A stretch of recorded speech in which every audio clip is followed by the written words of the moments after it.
right, welcome back everyone to another episode of Snack Chats at TLB Nutrition. I'm Marcie, I'm one of the dietitians here. And I'm Harley. I'm also one of the dietitians here. And today we're going to be talking about ARFID, or Avoidant Restrictive Food Intake Disorder. We're going to be talking about what ARFID is, how it can show up, and what ways TLB can provide support and treatment. And yeah, we really want to just acknowledge that ARFID is really misunderstood. A lot of people don't know about it. And so we just want to kind of talk about all things ARFID today and make sure everyone knows that support is available. Yeah, totally. Yeah, Marcy, I feel like because it is so misunderstood, and because it was a recent diagnosis, right?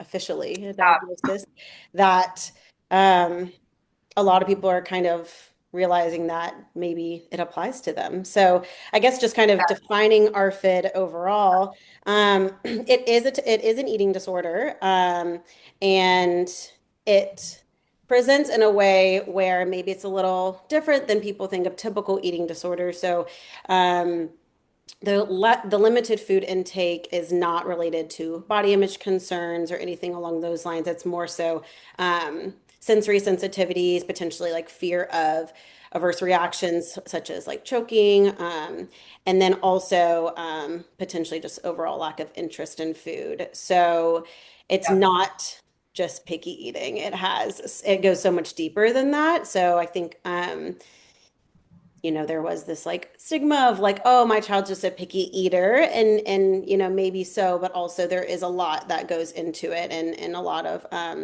emotional distress as well, which we'll get into a little bit later. But some kind of like signs that present when assessing for ARFID would be like limited food intake variety, could be quantity, but also variety. So having a small amount of safe foods that they eat every single day, potentially anxiety around new foods, fear of eating in like public settings, at birthday parties, at restaurants, buffets, family and friends' houses. Um, Also related to the lack of food intake variety or quantity would be like weight loss, poor growth in children, and nutritional deficiencies as well. Yeah. Yeah, that's a really helpful definition and overview of ARFID. And I just wanted to really emphasize like that part about being labeled a picky eater. I feel like you and I Right. both talk to clients about that a lot, where maybe some people identify with that, but I think for people to get that ARFID diagnosis, it's so validating of like, oh, this makes sense, or Totally. it's more right, like you said, it's more than picky eating. It's not a choice. It's not I'm trying to be difficult, which I think are things a lot of our clients, kids, teens, and adults have heard. And so I think Yeah. when people learn about this diagnosis, and maybe it's even later in life, because I think it's been a official diagnosis for like 10 years, maybe it's really Yeah. not very long. So a lot of people don't know about it. And then I think it can, yeah, just be really validating and empowering even to learn about ARFID and that there is a diagnosis for what people are experiencing. Yeah, totally. And Harley, you touched on these a little bit, kind of the different ways ARFID can present, but there are three subtypes of ARFID. So the first is sensory based. So this would be for anyone experiencing really strong sensitivities to textures, smells, the appearance of food, the taste. Sometimes the phrase we use with clients is like maybe they're a super taster, like they Mhm. can really taste the differences of maybe a food formulation has been changed a little bit, or we've opened a bag of Cheez-Its and that client can tell maybe within a handful of days that it's going stale. But Mhm. for like me, I'm like, I maybe I'll notice that after a few weeks, right? So there are a lot of sensitivities to different components of food. um, there is also fear based. So this is, or avoidance. So maybe there's been fear due to choking, vomiting, allergic reaction, or any sort of negative consequence that has occurred, maybe when the person was younger, or there's just that fear in general. And then, like you mentioned, Harley, there's also this other type that's like low interest in ARFID. So just a low appetite, a low internal drive to eat, maybe, and this could be with all of it, but eating feels like a chore. It's just Hmm. there's a lot of low interest. So those are the three subtypes of ARFID. Hmm. Hmm. Yeah. And along the lines of like the validation piece, I feel like when it is a fear-based, ARFID diagnosis or this subtype, I feel like it is so validating to clients and individuals with ARFID because if they have had a choking event or a vomiting event, I think potentially some people could just be like, oh, well, it happened once, it's not going to happen again. But it's like to them, it's like it will happen again. Or like there's like this really deep-rooted fear. Yeah, absolutely. So, yeah, I think just putting a name to it, regardless of what's happened or what's going on. Something else I wanted to emphasize, there is quite a big overlap with neurodivergence and ARFID. So, it is a bit more common in individuals with autism, ADHD, or neurodevelopmental differences. So, that's something we're very aware and mindful of, and we're very, neuroaffirming practice. And so we want to be very considerate of, the whole person and what else might be going on in addition to ARFID. Right. Yeah. I think one more thing that's important to note is ARFID exists on a spectrum. So some people, they may not fit in a nice little box, right? Like of Right. these subtypes, they might experience sensory aversion and fear-based aversion or low interest in food. So it's on a spectrum. Some people might experience different kinds of, those subtypes, and it can change over time. So we want to be really mindful too of that. It's going to be different for everyone. And I think you can agree, Harley, the care and treatment approach with ARFID is so incredibly individualized for Mhm. each person. Right. It is. It has to be so individualized because there are the three different components, right? So it's like helping someone with a sensory sensitivity is so different than helping someone who just has like lack of interest. Right. Um, Right. yeah, so it has to, yeah, you're right. Like existing on a spectrum is such a good way to phrase it. And then resulting from the behaviors of ARFID come these impacts that Yeah. um, present themselves, potentially in a medical setting, in a social setting, things like that. So potential impacts on physical health are like lack of growth, potentially failure to thrive, in some kiddos, um, height, weight, either like plateaus, potentially declines, things like that, but also just due to the limited nutrient intake. Wow. There could be like vitamin and mineral deficiencies, things like that, fatigue, just overall, like if we're not consuming a wide variety of nutrients, like as Right. a result of the lack of missing components, there would just be potentially also like stress and anxiety around things such as like family and mealtime stress, social isolation, because Uh, if this is our safe space, this is our safe time to eat, we're a little bit too overstimulated in the cafeteria, at the right. work cafeteria, the school cafeteria, things like that. I mean, all along the lines, there's physical health impacts, emotional and social impacts. Traveling is a huge one, whether it just be down the road to a friend's house, on a plane, food in the airport, food at family houses, all the things, vacation, resorts, like all of it. It's just can just have a lot of impact. And then Yes. it's something to really emphasize too. And I feel like we experience this a lot, like just with our clients of when it does come to travel and to these physical and emotional impacts, like it is ARFID is so valid and it is real and it is treatable and it is not just like they're giving me a hard time. My child's giving me a hard time. My Right. sister's giving me a hard time with, Right. oh, she doesn't like the food that I prepared or they don't like the food. It is just so real and we have to treat it as such. So, Right. Right. And, kind of going off of what you said, Harley, with the social components, like we think about how big food is in our culture and different cultures. And, gatherings, going out to eat with friends or going to get ice cream or, whatever it is. And so for someone that maybe doesn't struggle with food in this way, it's not something they think about. But with someone with ARFID, like just wanting to hang out with friends, it's like, okay, well, how do I navigate food? What am I going to eat? And so, right, there's all of these layers that really need to be taken seriously and accommodated. And yeah, it's all so valid. And so, that kind of brings us into our next talking point about like what the next steps are in seeking support. So, we would always encourage clients, so kid, teen, adult, whatever age, to do a medical check-in, go see your doctor.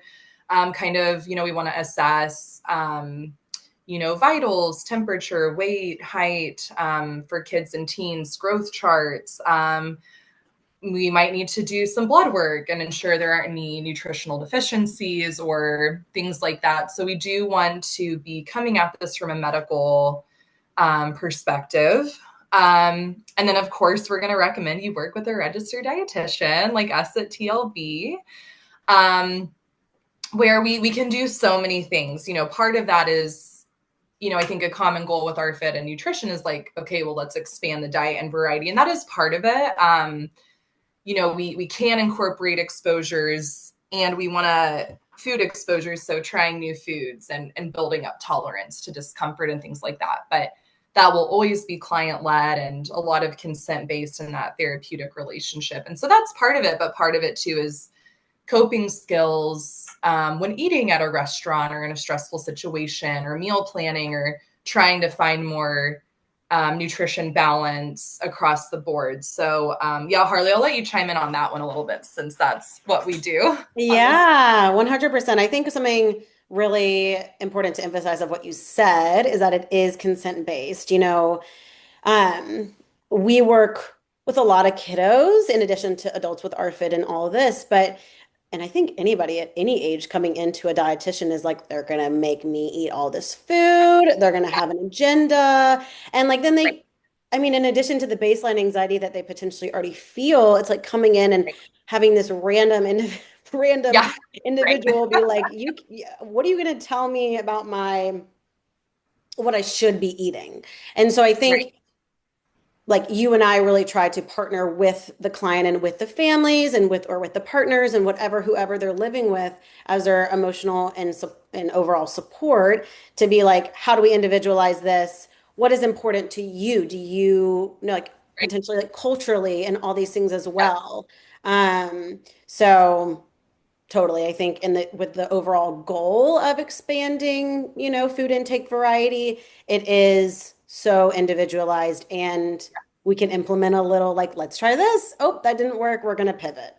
So it's right, really like no agenda pushing or anything like that, which I would hope would feel more comfortable for people. right. Yeah, we're not here to take away anyone's safe foods or Yeah. force anyone to try anything. Like it's really a team effort, and yeah, like just working together to support the client and help meet their goals. So that's a little bit about our role as a dietitian. Other steps when building a support team would be therapy. So there is a specific framework, CBT-AR. So that's cognitive behavioral therapy, ARFID.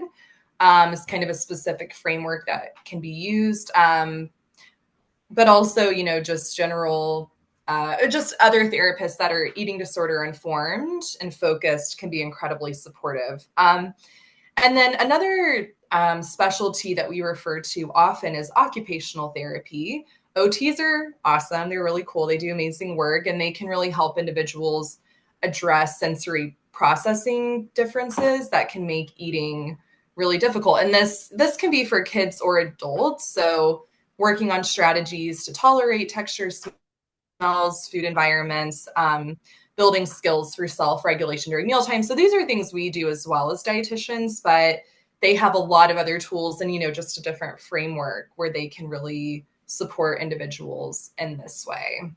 hmm Yeah. Something I was also thinking about too, just like with therapy and occupational therapy, Yeah, is that like related to the anxiety that potentially people, individuals with ARFID have around food.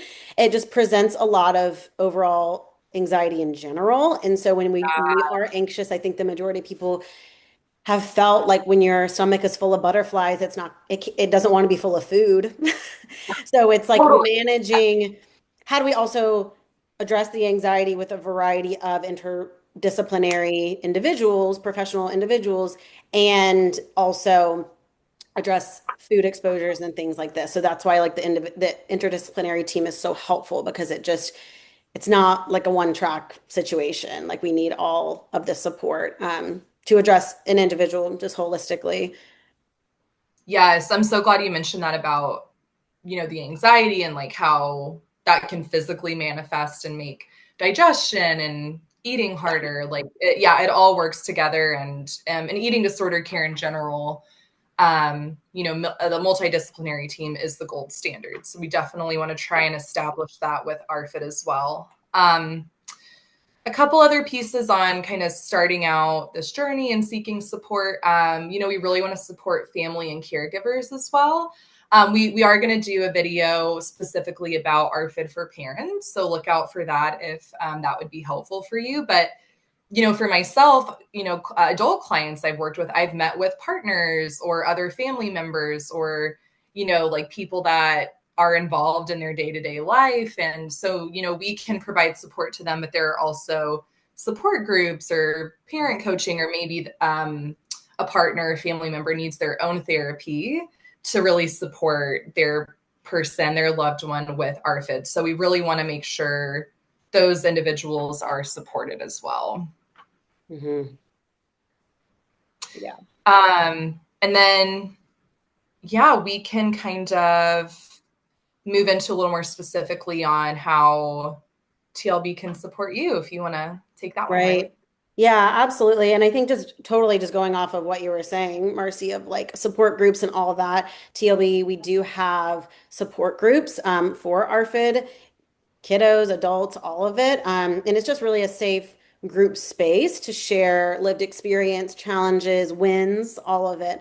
Can kind of just be such a safe space for individuals to share what works, what hasn't worked, and just we're able to just learn from other people going through similar experiences. In addition, at TLB, like we love to just be a specialized team for individuals. And again, just partnering with clients and parents and individuals of all ages to address eating disorders, of course, neurodivergence, and collaborating with the whole team, occupational therapists, physical therapists, even doctors, Great. traditional therapists, all of it. And then, of course, we do have the one-on-one individualized care for clients. So that could just be like your typical therapeutic setting that most individuals think of.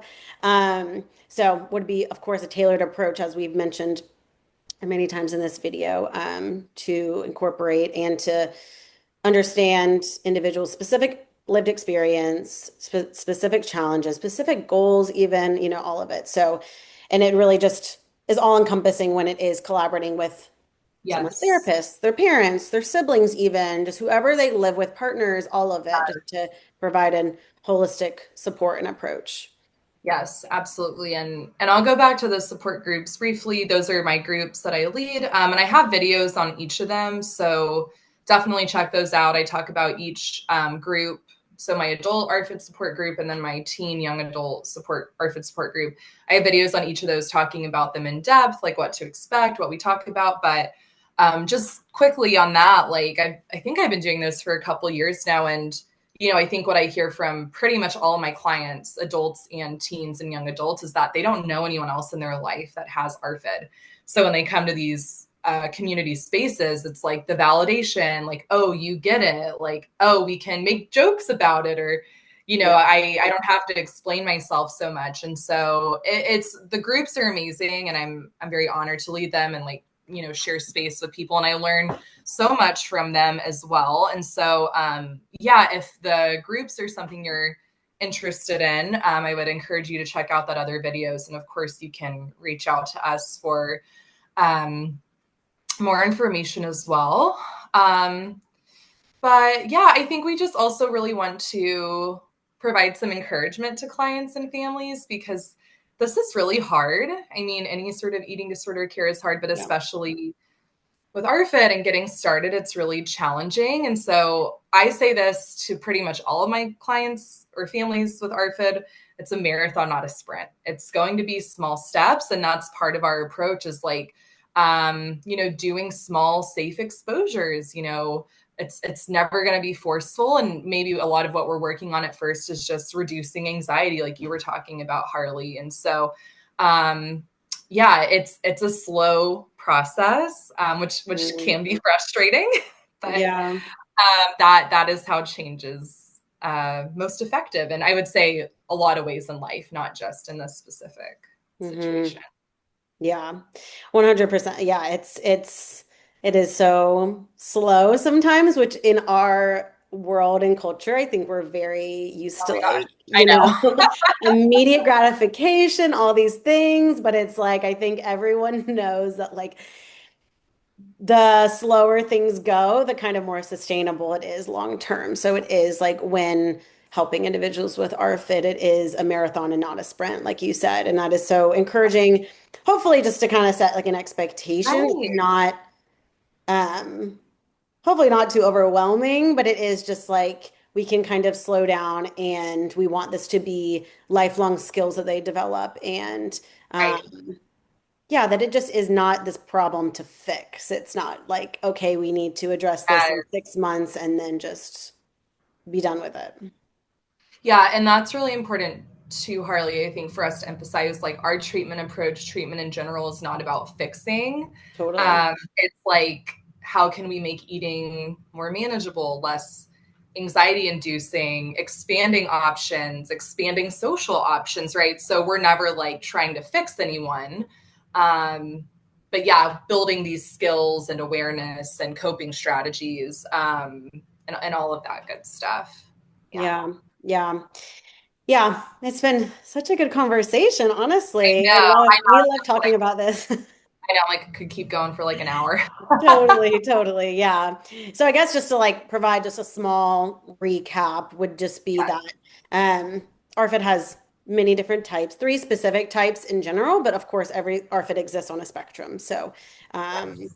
does not have to be this like wonderful, box that we tie with a bow kind of thing. Yes. And multiple providers can help, including, of course, dietitians is what we are passionate about, but of course, like supportive of all different types of providers.